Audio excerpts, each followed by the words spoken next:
안녕하십니까. 언제나 소비자편에서 방송하는 콘스탄트 김입니다. 이번 시간은 돈 버는 증여 상속이 되겠습니다. 상속세 개정안 정부가 제출한 건에 대해서 부결될 가능성이 높죠. 부결될 것으로 보입니다. 그렇다면 과연 상속세, 증여세, 절세 전략이 무엇인지 알아보도록 하겠습니다. 자, 저는요, 우리나라에 살면서 제가 그동안 계속적으로 세금과 관련돼서는 예언을 많이 했습니다. 그런데 대부분 다 예측이 맞았습니다. 거의 틀린 적이 없죠. 이유가 있습니다. 왜냐하면요, 수준 떨어지는 생각을 하는 사람들은요, 그 사람들의 생각이 한정적이기 때문에 그렇습니다. 그러니까 아주 쉽습니다. 위정자라고 하는 사람들이요, 이런 생각을 가지고 있습니다. 뭐냐면요, 예산이 없다. 그러면 뭐라고 합니까? 세율을 높이라고 합니다. 그 간단하죠. 근데 중요한 것은 엄벌에 오줌 넣기식으로 당장은 가능할지 모르지만 장기적으로 보면요. 세금이 없어지죠. 왜냐하면 유발 세금을 유발을 하지 못하기 때문에 생기는 그런 문제라고 볼 수 있습니다. 그러니까 근시안적인 태도에 의해서 정말로 점점 어떻습니까? 세수 확보도 적어지고 그다음에 국민은 국민대로 고통스럽게 되는 것이죠. 그것이 바로 우리나라 조선시대 그 말년 구한말 때 모습 아니겠습니까? 엄청난 가렴주구로 뽑아내야 뽑아낼 수 없으니까 결과적으로 궁극적으로 나라까지 팔아먹는 거 아니겠습니까? 자, 조선시대 때도 마찬가지가 되겠죠. 그것이 지금까지 면면이 이어온다는 것을 보다 보니까 너무나 화가 날 정도입니다. 황금알을 낳는 거위를 당장 죽여서라도 눈앞에 이익을 쫓는 것이 잘못된 지도층의 인식이 아닌가 생각합니다. 그것이 팽배하니까 지금도 마찬가지로 저는 세금에 대한 그 예측을 할 수가 있는 것이 되겠습니다. 그들에게 있어서요, 국가와 국민은 그 사람들의 미래는 중요하지 않습니다. 오직 나와 가족, 영달과 대를 이어서 권력과 부만 유지하면 된다. 이런 생각을 가지고 있는 사람들이 꽤 많은 것 같습니다. 정말로 불쌍한 대한민국이 아닐 수가 없습니다. 자, 정부 개정안 잠깐 리뷰해 보도록 하겠습니다. 상속세율을 좀 인하시켰죠.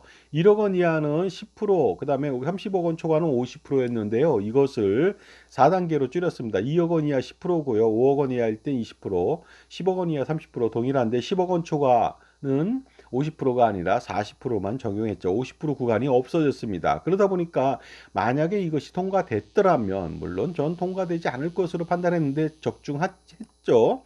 만약에 이게 통과된다면 과세표준 1억 원일 때 기존 상속세는 1,000만 원이고 개편된 것도 1,000만 원이니까 별 볼 일이 없겠습니다. 하지만 과세표준 2억 원일 때 기존 상속세는 3천만 원이지만 개편된 상속세 개정안은요 2천만 원으로 1,000만 원 정도 정말로 참새 눈물만큼 감면됐습니다. 그러니까 그 개편안이 마음에 안 드는 것이죠, 저는. 그 다음에 과세표준 5억 원일 때 기존 상속세는 9천만 원인데 개정안은 8천만 원, 천만 원밖에 감면이 되지 않습니다. 또한 과세표준 10억 원일 때는요. 기존의 상속세는 2억 4천인데 개편된 상속세는 2억 3천만 원 마찬가지가 되겠습니다. 그러니까 중서민들한테도 아니죠. 중서민이 아니라 약간의 부자라고 할 수 있는 그런 사람한테도 혜택이 별로 없다는 것이죠. 개정안 자체가. 그런데 과세표준 20억 원일 때는 기존은 6억 6천인데 개편하는 6억 3천입니다. 3천만 원도 마찬가지로 정말로 얼마 되지 않는 금액이라고 볼 수가 있습니다. 그런데 과세표준 100억 원일 때는요. 기존 상속세는 45억 4천만 원인데 개편하는 조금 효과가 있습니다. 38억 3천만 원이 되겠죠. 7억 1천만 원 정도 감면이 됩니다. 그리고요, 과세표준 1,000억 원일 때는 기존은 495억 4천만 원인데 개편안은 398억 3천만 원이 되겠습니다. 따라서 거의 100억 원 정도 감면이 가능하고요. 과세표준이 10조 원이다. 이랬을 때는 기존에는 5억 거의 6조 정도 되죠. 그런데 개편안은 3조, 4조 원 정도 되다 보니까 2조 원 가까이 어떻습니까? 1조 원 정도 가까이 2조 원이 되겠습니다. 죄송합니다. 2조 원 가까이 그 세금을 줄일 수 있는 그런 장점이 있다는 것이 되겠습니다. 하지만 이것은 물 건너갔죠.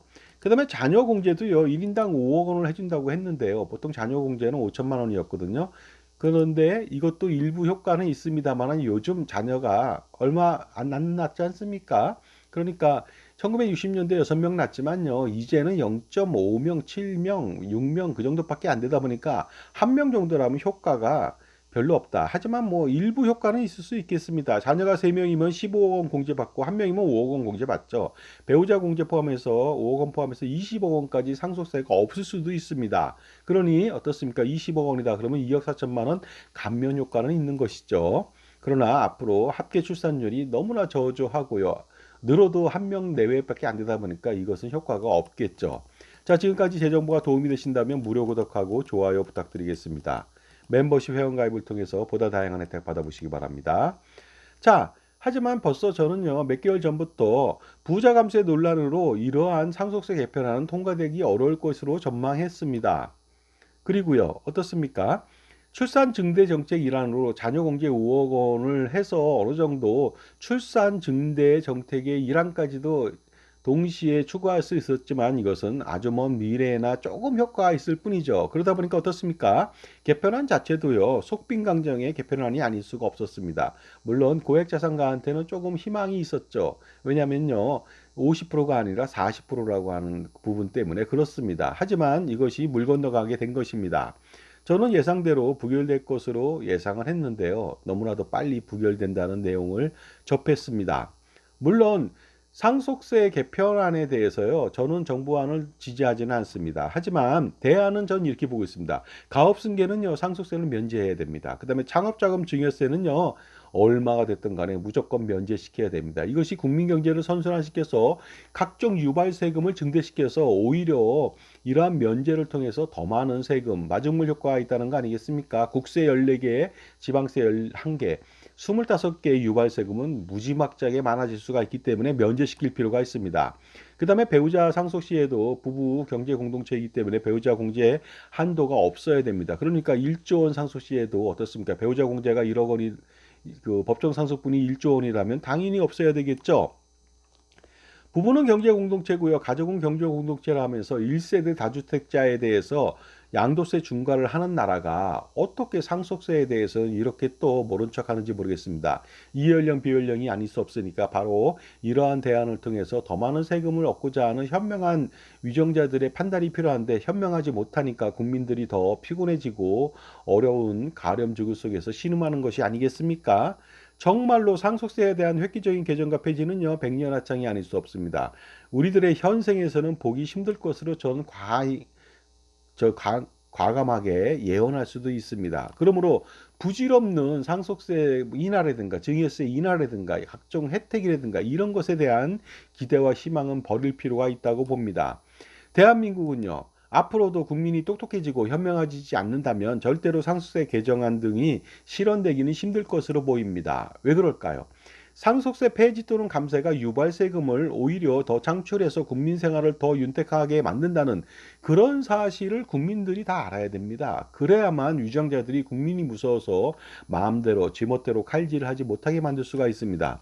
세상의 진리라는 것이 이런 것이죠. 현명한 정책은 정치가나 행정가에서 그 사람들의 능력에 의해서 그 사람들의 힘에 의해서 나오는 것이 절대로 아닙니다. 나오게 만드는 것이죠. 왜냐하면 그것은 어떻습니까? 현명한 국민 때문에 어쩔 수 없이 우매한 정치가나 행정가가 거기에 따라갈 수가 없게 만들어 놓은 것이죠. 그러니까 현명한 국민 때문에 현명한 정책이 발생할 수밖에 없는 것이죠. 하지만 어떻습니까?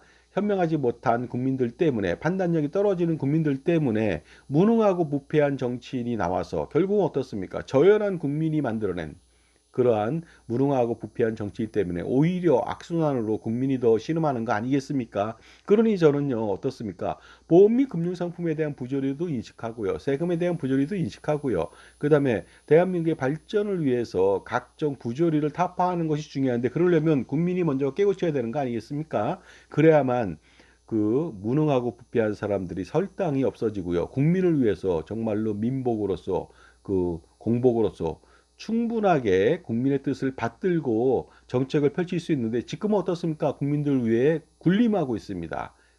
저열한 국민이라고 판단하기 때문에 그들은 개돼지로 보기 때문에 이러한 마음대로 칼질을 해서 대한민국의 미래를 어둡게 만드는 것 아니겠습니까? 하지만 이러한 그 가렴지구 세상에서도 어둠 속에서 비치는 한 줄기 빛처럼요, 충분한 대안이 저는 있다고 봅니다. 바로 투트랙을 쓰면 되겠습니다. 증여세, 상속세, 절세 플랜을 추진하고요. 콘스탄트 김에 넥스트 제너레이션 플랜을 추진한다면요. 정말로 할아버지, 아버지, 손자녀 3대에 걸쳐서 100년 동안의 100년대계 자자순순 플랜을 통해서 수십억 원, 수백억 원 아니면 그 이상의 절세를 할 수 있는 세금 우산을 펼쳐서 제공해 드릴 수가 있습니다. 그러려면요, 자기 편의 종합자산관리사를 만나서 지원과 관리를 아주 현명하게 받을 필요가 있겠죠. 그것만이 가렴지구의 지옥길을 무사히 통과하는 첩경, 지름길이 될 수가 있습니다. 콘스탄트 김의 NGP 플랜은요, 앞으로 그 어떤 가렴지구를 횡행하는 극악무도한 정권이 들어서더라도 100년간의 증여세, 상속세를 절세하며 안전하게 자기 자산을 지킬 수 있는 유일한 방법을 제시할 수가 있고요. 확실한 세금 우선하고 투자 우선을 제공할 수가 있습니다. 자산가라면 엄청난 고민 많습니다. 정말로 고민 많고요. 저는 3,300여 차례 동안에 자산가들 컨설팅 하면서 엄청난 고민들에 대해서 듣고요. 솔루션을 제공했습니다. 그런데 중요한 것은요. 상속증여세 절세 플랜 플러스 NGP 플랜은 바로 그 솔루션의 정수라고 볼 수가 있는데 반드시 실행할 필요가 있겠습니다. 그래서요. 2024년도 갑진년인데요. 갑진년이 저물어 가고 있습니다. 12월 한 달 동안에 콘스탄트 김의 NGP 플랜 절세 컨설팅에 대해서 제가 무료로 상담해 드립니다. 그러니까 반드시 010-5473-9327 콘스탄트 김한테 지금 전화 주셔갖고요. 현명한 할아버지, 아버지, 할머니, 어머니가 되어 보시기 바랍니다. 정말로 100년 아니라 200년, 300년 동안도 수천억 원, 수조 원, 그 이상의 절세가 가능하니까 반드시 이러한 암흑 같은 시기에 가름주고 세상에서 자신의 재산을 지킬 수 있는 유일한 방법을 저 콘스탄틴과 함께 찾아보시기 바랍니다. 감사합니다.